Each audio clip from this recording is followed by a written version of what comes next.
Asia মহাদেশে উন্নত দেশের তালিকায় অন্যতম মালদ্বীপ। দেশটিতে বৈধ অবৈধ মিলে বর্তমানে লাখের বেশি বাংলাদেশি কাজ করছেন। এই সংখ্যা প্রতি বছরই বাড়ছে। অবৈধ অভিবাসীদের বিরুদ্ধে মালদ্বীপ জুড়ে প্রতিদিনই চলছে বিশেষ অভিযান। আইন ভঙ্গকারী প্রবাসীদের সম্পর্কে অভিযোগ জানাতে স্থানীয়দের জন্য ডিজিটাল প্ল্যাটফর্ম চালু করেছে দেশটির সরকার। চালুর পর থেকে এখন পর্যন্ত এই প্ল্যাটফর্মে 1000-এরও বেশি অভিযোগ জমা পড়েছে। সম্প্রতি রাজধানী মালের বেশ কয়েকটি জায়গায় অভিযান চালিয়ে 21 জনেরও বেশি অভিবাসীকে গ্রেফতার করে দেশটির অভিবাসন বিভাগ, যাদের বেশিরভাগই বাংলাদেশি।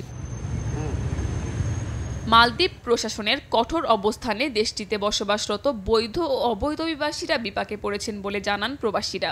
এমন পরিস্থিতিতে অভিযোগ দেওয়ার ডিজিটাল অনলাইন প্ল্যাটফর্ম সম্পর্কে প্রবাসীদের সতর্ক ও অবৈধ কর্মকাণ্ড থেকে বিরত থাকার আহ্বান জানিয়েছেন মালদ্বীপে নিযুক্ত বাংলাদেশ হাইকমিশন। অবৈধ অভিবাসীদের বিরুদ্ধে দেশব্যাপী অভিযানের অংশ হিসেবে 2024 সালে 5600 জনেরও বেশি প্রবাসীকে নিজ নিজ দেশে ফেরত পাঠিয়েছে মালদ্বীপ, যার বেশিরভাগই বাংলাদেশি।